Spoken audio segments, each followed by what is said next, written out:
Assalamu alaikum, students of class 8. Welcome to the online class English. Today's task is the textbook.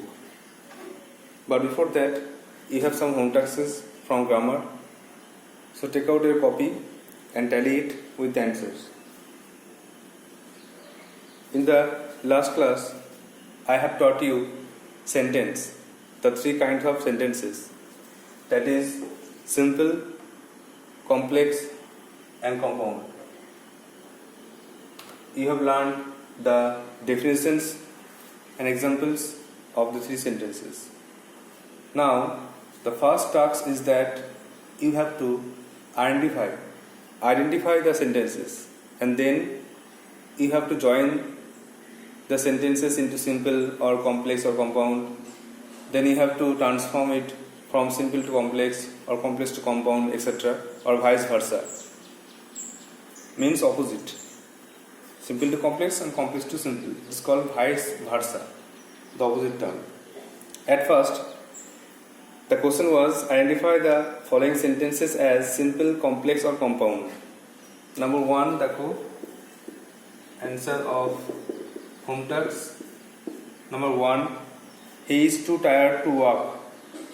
সে অত্যন্ত ক্লান্ত ছিল হাঁটতে।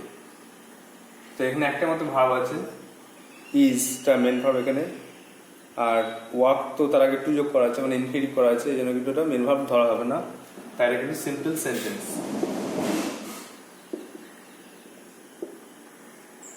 Number 2 দেখো, I have friend who lives in Mumbai.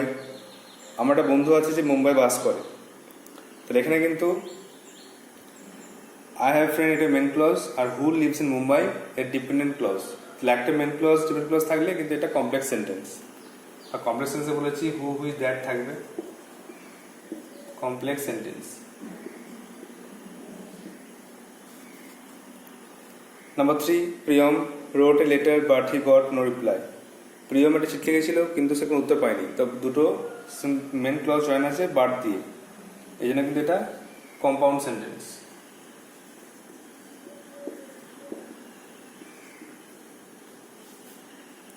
Next number 4, being ill I could not attend school. অসুস্থ হওয়ার জন্য আমি school তো পারিনি। তো এখানে একটা মেন ক্লজ আছে, একটা ভার্ব আছে, যেটা হচ্ছে could not attend, could bar attend. আর এখানে বি এর সঙ্গে আইন যোগ আছে, এই জন্য একটা ভার্ব নয়, এই জন্য simple sentence.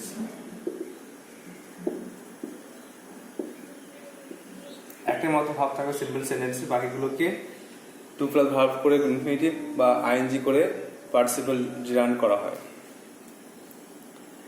The last one দেখো, she told me that she would enter a house which is believe to be a haunted. সে আমাকে বললো যে সে একটা ঘরে প্রবেশ করবে যেটা ভুতুরে। তাহলে এখন দেখো, she told me main clause, that she would enter a house dependent clause, আবার আছে which is believe to be haunted, এর ডিপেন্ডেন্ট ক্লজ। তাহলে একটা মেন ক্লজ আর এক বা একাধিক ডিপেন্ডেন্ট ক্লজ থাকলে এটা কিন্তু কমপ্লেক্স সেন্টেন্স হয়ে যাবে। আরেকটাকে বললাম হু ইজ দ্যাট, এরকম কিছু থাকলেই কিন্তু সেটা কিন্তু কমপ্লেক্স সেন্টেন্স হয়, এই জায়গায় কিন্তু complex sentence. So these are the answers of the previous text tasks. Now move on to the next part, that is textbook. You have to take out your textbook and read the lesson 10, page number 89. I hope so.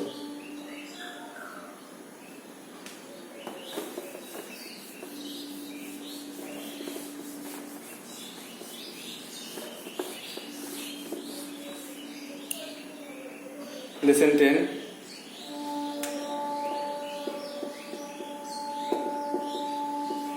Tales of childhood.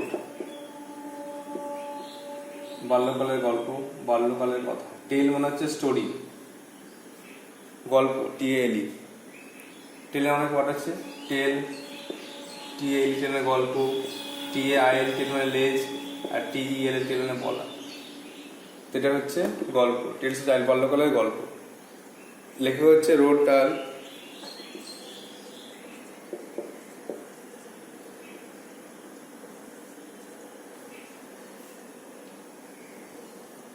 ডালের লেখা tales of childhood, বাল্যকালের গল্প।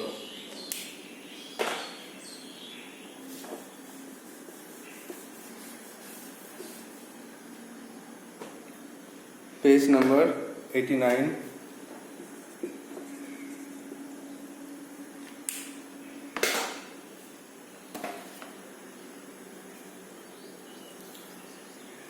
Tales of childhood, বাল্যকালের গল্প, Roald ডালের লেখা। Road ডাল ওয়াজ এ British novelist. তিনি একজন ইংরেজ উপন্যাসী ছিলেন, শর্ট স্টোরি রাইটার, ছোট গল্প লেখক ছিলেন, পোয়েট, কবি, ফাইটার পাইলট, যুদ্ধবিমান চালক ছিলেন, স্ক্রিন রাইটার, অনেক স্ক্রিনের জন্য বিভিন্ন মঞ্চস্থ বিভিন্ন ফিল্মের জন্য লিখেছিলেন কিছু লেখা। Dahl rose to prominence in the 1940s। 1940 সালে তিনি বিখ্যাত হয়ে উঠেছিলেন। His works for both children and adults and became one of the best selling authors. তিনি শিশু আর প্রাপ্তবয়স্ক দুজনের জন্য লিখতেন, আর তার লেখাগুলো কিন্তু খুব বিক্রি হতো। His works include James and the Giant Peach, Charlie and the Chocolate Factory, Matilda, the Witches and George marvellous medicine. এটা তো বিখ্যাত লেখা। The present text is an excerpt from his autobiography Boy Tales of Childhood. এই বর্তমান যে টেক্সটটা, এই প্যাসেজটা নেওয়া হয়েছে তার আত্মজীবনী, যার নাম হচ্ছে Boy Tales of Childhood. How do you describe yourself in 5 words? Tell your class. তুমি কিভাবে 5টা শব্দে নিজেকে বর্ণনা করবে? You are tall, you are handsome, you are sharp, and you have curly hair. এইভাবে তুমি নিজেকে বর্ণনা করতে পারো যে আমি খুব লম্বা, আমার খুব তীক্ষ্ণ বুদ্ধি আছে, আমার মানে বিহেভিয়ারটা ভালো, গুড ওয়েল বিহেভিয়ার, এভাবে বর্ণনা করতে পারো। Tell the class about some significant memories of your childhood. তোমার বাল্যকালে কিছু উল্লেখযোগ্য স্মৃতি নিয়ে আলোচনা করো। বাল্যকালে তোমার ফার্স্ট ডে অ্যাট স্কুলে প্রথম দিন কেমন হয়েছিল সেটা বলতে পারো। অথবা how to you learn riding cycle, কেমন করে সাইকেল চালানো শিখেছিলে সেটা বলতে পারো। How you learn to walk, কেমন করে হাঁটতে শিখেছিলে বলতে পারো। এইভাবে তুমি বাল্যকালের স্মৃতি শেয়ার করতে পারো বন্ধুর সঙ্গে।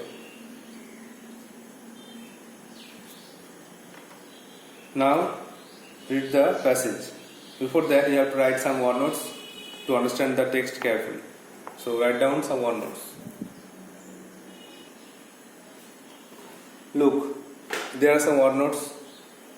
You have to write down in your copy to understand it, to understand the text carefully or prepare the text very well. The important words are prosperous, ধনী, সফল, store, গুদামঘর, শিপব্রোকার, জাহাজের দ্রব্য সরবরাহকারী, ফুয়েল, জ্বালানি, ইনরমাস, প্রচুর, ইম্পোজিং, চিত্তাকর্ষক বা ইন্টারেস্টিং যেটা বলা যায়, ম্যানশন, প্রাসাদ, টারেট, চিলেকোঠা, ম্যাজেস্টিক, সুন্দর, রাজকীয়, লন, উঠোন, টেরেস, চত্বর, উডল্যান্ড, বনভূমি, মিডো, মাঠ, স্টাই, খোঁয়ার, আর হে ওয়াগন মানে খড় বওয়ার গাড়ি। So now start reading the text. Now start the text, page number 89. At first, summary. Roald Dahl's father was a Norwegian. His grandfather was a rich merchant. Roald Dahl's father was a shipbroker. He supplied the ship with everything it needed, including the most important item, that is fuel in the past. In those days, this was only coal. The coal was only the important fuel for the ship. He had a shipbroking farm at Cardiff in South Wales. The narrator's father married Sophie Magdalene Hasselberg in 1911, and in 1918 the narrator was only 2-year-old boy, and they moved into a country mansion beside the village Radar, about 8 miles north of Cardiff, and the palace was mighty one It had turrets, roof, majestic lawns, terraces all around it, and there were woodland, cottages, farmland, and also milking cows and pigs and chickens and horses, plows, hay wagons, etc. in that place. যেটা বললাম সেটা সামনে হচ্ছে যে রোয়াল্ড ডাল এর বাবা ছিলেন একজন নরওয়ের লোক, তার পিতামহ ছিলেন একজন ধনী ব্যবসায়ী, আর রোয়াল্ড ডালের বাবা ছিলেন একজন সফল জাহাজে দ্রব্য সরবরাহকারী। তিনি জাহাজের যা দরকার হতো, এমনকি সবচেয়ে গুরুত্বপূর্ণ জিনিস যেটা হচ্ছে জ্বালানি, কয়লা, সেটা তিনি সরবরাহ করতেন। জাহাজ যখন বন্দরে আসতো তখন তিনি জাহাজের গুরুত্বপূর্ণ দ্রব্যগুলো সরবরাহ করতেন।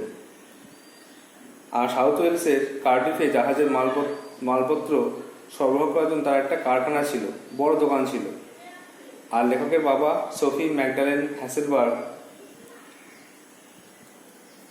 তাকে বিয়ে করেন। মাত্র 2 বছর বয়সের ছেলে ছিলেন তিনি তখন তার পরিবার চলে যায় রাডার গ্রামের পাশে একটা অঞ্চলে, একটা সুন্দর বড় বাড়িতে, সেটা কার্ডিফ থেকে 8 মাইল উত্তরে। আর সেখানে বাড়িটা ছিল চমৎকার, সেখানে ছিল ছাদের চূড়া, চারদিকে সুন্দর বারান্দা, সুন্দর বাগান, এছাড়া অনেক তৃণভূমি, অনেক বনভূমি, ছোট ছোট কুঠির ছিল, আর অনেক গরু ছিল, তারপরে অনেক মুরগি ছিল, অনেক শূকর ছিল, আর গাড়ি টানা ঘোড়া ছিল, চাষি নাঙল, অনেক কিছু ছিল তাদের সেখানে। নাও read the text line by line. My father, Howard Dahl, was a Norwegian who came from a small town near Oslo called Sarpsborg. আমার বাবা হোয়ার্ড ডাল, তিনি ছিলেন একজন নরওয়েবাসী, যিনি এসেছিলেন একটা ছোট শহর, অসলোর কাছে একটা ছোট শহর যার নাম সার্সবার্গ থেকে এসেছিলেন, যেটা অসলোর কাছে একটা ছোট শহর। অসলো একটা বড় জায়গা, সেখানে একটা ছোট শহর হচ্ছে সার্সবার্গ, সেখান থেকে বাবা এসেছিলেন। আর তিনি হচ্ছেন নরওয়ের লোক। His own father, my grandfather, তার নিজের বাবা, আমার ঠাকুরদা, was a fairly prosperous merchant, আমার ঠাকুরদা ছিলেন একজন ধনী বণিক, who owned a store in Sarsborg, যার সার্সবার্গে একটা বড় দোকান ছিল, and traded in just about everything, আর তিনি সেখানে সব কিছু ব্যবসা করতেন, from cheese to chicken wire, পনির থেকে শুরু করে মুরগি রাখার খাঁচা সব তিনি বিক্রি করতেন। পনির থেকে, চিজ মানে পনির, আর চিকেন ওয়্যার মানে মুরগি রাখার খাঁচা বা তার জাল, সব কিছু তিনি দোকানে বিক্রি করতেন। My father had lost an arm when he was 14. বাবা 14 বছর বয়সে তার একটা হাত হারান, but had become a successful ship broker. কিন্তু তারপরেও তিনি একজন সফল জাহাজের দ্রব্য সরবরাহকারী হয়েছিলেন। এই শিপ ব্রোকার জাহাজের দ্রব্য সরবরাহকারী, জাহাজ যখন বন্দরে আসতো তখন প্রয়োজনীয় দ্রব্যগুলো তিনি সরবরাহ করতেন। A ship broker is a person who supplies the ship with everything it needs when it comes into port. জাহাজের দ্রব্য সরবরাহকারী হলেন এমন একটা ব্যক্তি যে জাহাজের সমস্ত গুরুত্বপূর্ণ মালগুলো সরবরাহ করতেন যখন জাহাজ বন্দরে আসতো। ফুয়েল, জ্বালানি, অ্যান্ড ফুড, খাবার, রোপস, দড়ি, পেইন্ট, রং, সোপ, সাবান, টাওয়েলস, তোয়ালে, হ্যামার্স, হাতুড়ি, নেলস, পেরেক, and thousands of other little item, আর হাজার হাজার অনেক অন্যান্য জিনিস। A ship broker is a kind of enormous shopkeeper for ships. একজন জাহাজের দ্রব্য সরবরাহকারী হলেন একটা বড় দোকানদার যিনি জাহাজের মাল সরবরাহ করতেন। And by far the most important item he supplies to them is the fuel. আর সবচেয়ে গুরুত্বপূর্ণ জিনিস যেটা তিনি সরবরাহ করতেন সেটা হচ্ছে জ্বালানি, on which the ships engines run, যার জন্য জাহাজের ইঞ্জিন চলতো।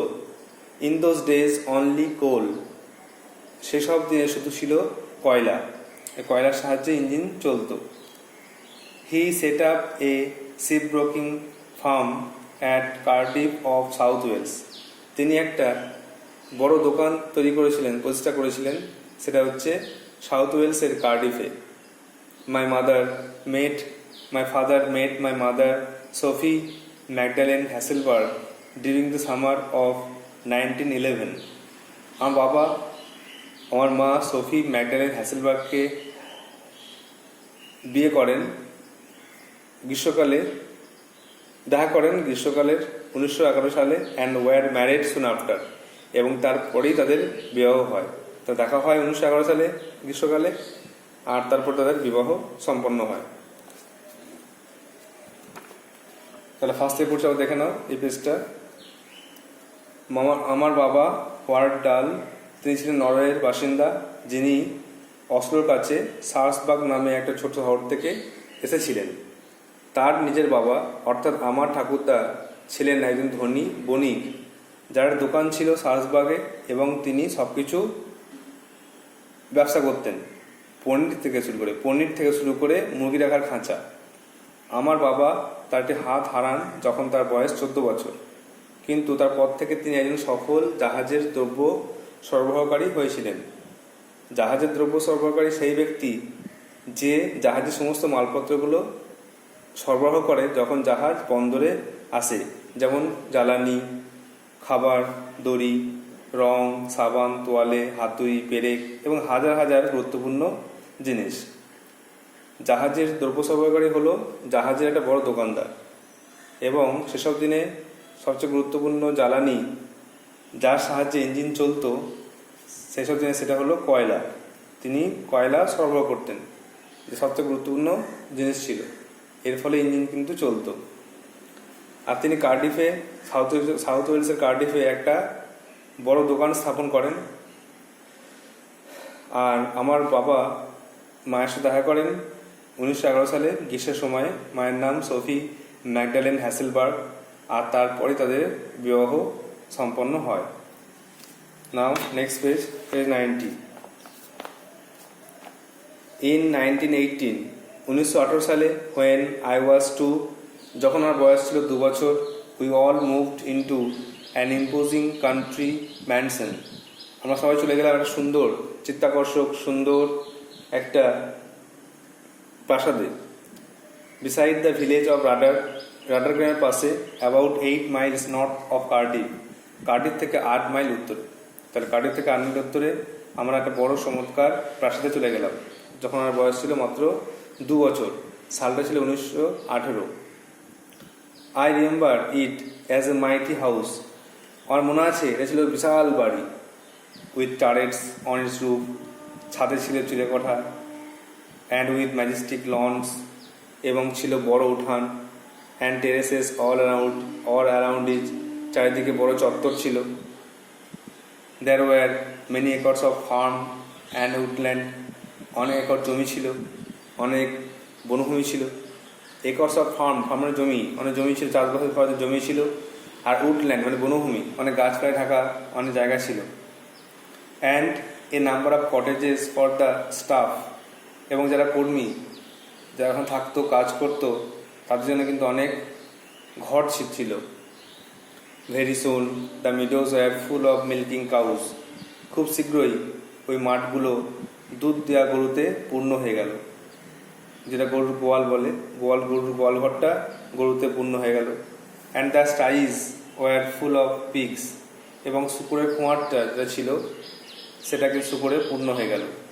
And the chicken run was full of chickens, আর মুরগির যে পোলট্রি ফার্ম ছিল সেটা মুরগিতে পূর্ণ হয়ে গেছিল।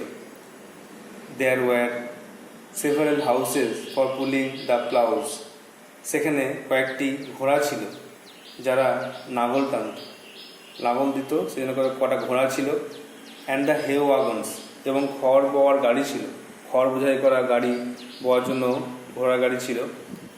অ্যান্ড দেয়ার ওয়াজ এ প্লাউম্যান, সেখানে ছিল চাষি। অ্যান্ড এ কাউম্যান, রাখাল। And a couple of gardeners, এবং কয়েকটা বা দুটো মালি and all manners of servant in the house itself, এবং তারা সবাই বাড়িতে চাকর হিসেবে, কাজের লোক হিসেবে থাকতো। There is one notes prosperous মানে দেখো রিচ অ্যান্ড সাকসেসফুল, ধনী সফল কে বলে প্রসপারাস, এখানে ধনী। এনর্মাস মানে বিগ বিশাল বড় কে বলে এনর্মাস, খুব বড়, প্রচুর খুব বড়। ইম্পোজিং মানে ইমপ্রেসিভ টু লুক অ্যাট, দেখতে সুন্দর চমৎকারকে বলা হচ্ছে। টারেটস মানে হচ্ছে small towers on the top of the building, যে চিলেকোঠা বা চূড়া থাকে বিল্ডিংয়ের উপরে, চূড়া বা চিলেকোঠাকে বলা হয় টারেটস। দেখো 90 পেজটা পড়ছি ফার্স্ট থেকে বাংলাটা। তার 1918 সালে যখন আমার বয়স ছিল মাত্র 2 বছর, তখন আমরা চলে গেলাম সবাই একটা সুন্দর চমৎকার চিত্তাকর্ষক প্রাসাদে, যেটা হচ্ছে কার্ডিফ থেকে 8 মাইল উত্তরে রাডারগ্রামের পাশে। আমার মনে আছে এটা ছিল চমৎকার একটা বাড়ি, যার ছাদে ছিল চূড়া বা চিলেকোঠা এবং সুন্দর উঠান, আর চারিদিকে ছিল চত্বর, বাগান ছিল চারিদিকে। আর সেখানে অনেক একর জমি ছিল, অনেক বনভূমি ছিল, অনেকগুলি কুঁড়ে ঘর ছিল বা কুঠির ছিল, যারা কাজের লোক, যারা কর্মী, তাদের জন্য। খুব শীঘ্রই মাঠটি ভরে গেল দুধ দেওয়া গরুতে, এবং শুকুরের খোঁয়ারটা শুকুরে পূর্ণ হলো, এবং মুরগির পোলট্রি ফার্মটা মুরগিতে পূর্ণ হয়ে গেছিল। সেখানে কয়েকটি ঘোড়া ছিল যারা লাঙল টানতো এবং খড় বর গাড়ি টানতো। আর সেখানে ছিল চাষি, একজন চাষি ছিল, একজন রাখাল ছিল, দুজন মালি ছিল। তারা সবাই ওই বাড়িতে কর্মী হিসেবে থাকতো। তাদের জন্য যে কুঠির ছিল, কটেজ বা কুঠির, তারা সেখানে থাকতো। So this is the passage, this is the text. You have to write down the words in a copy, memorize it, and you have to read the passage again and again to prepare it. I hope you will do so.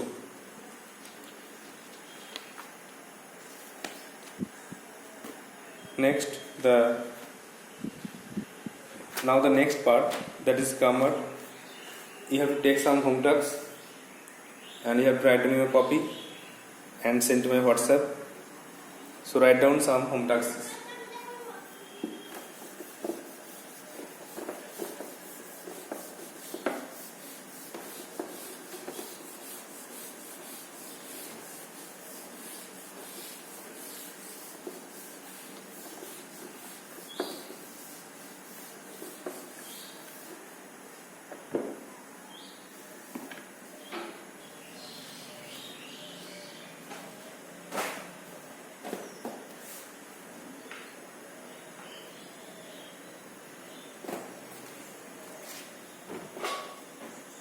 The task is identify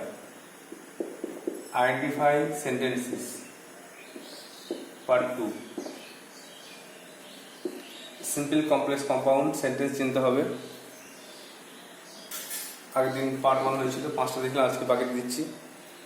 6টা লিখতে পারো, 10টা হয়ে যায়, তারপর আমরা next part শুরু করব, sentence change, simple to complex, etc.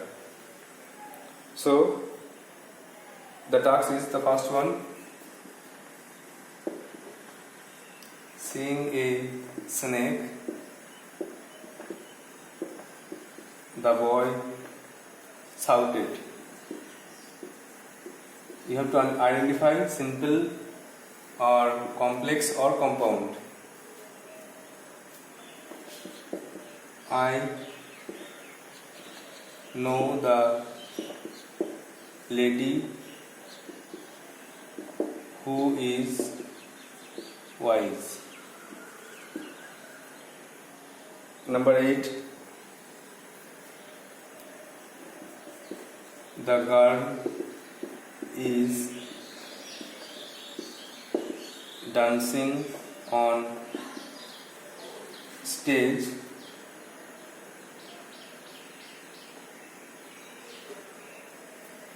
and who হবে? The girl who is dancing on stage is my sister. Number 9. I met my friend and told him everything.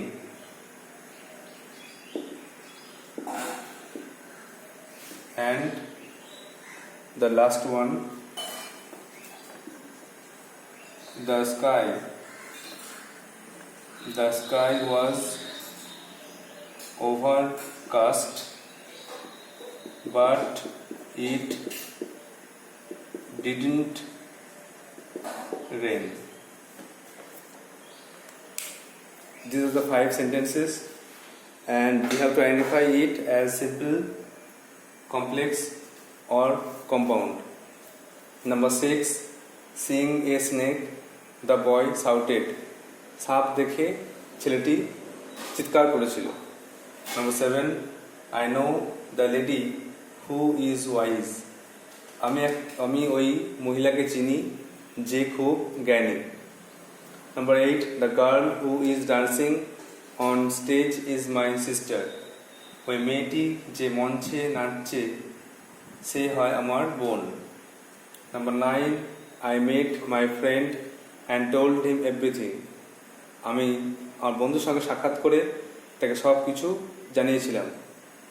R Number 10, the last one, the sky was overcast but it didn't rain. আকাশে মেঘ করেছিল কিন্তু বৃষ্টি হয়নি। These are very easy tasks.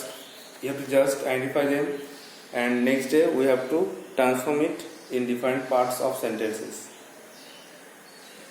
So you have to write down in your copy, solve it and send it to my WhatsApp number. I hope you will do so. So that's all for today. Thank you.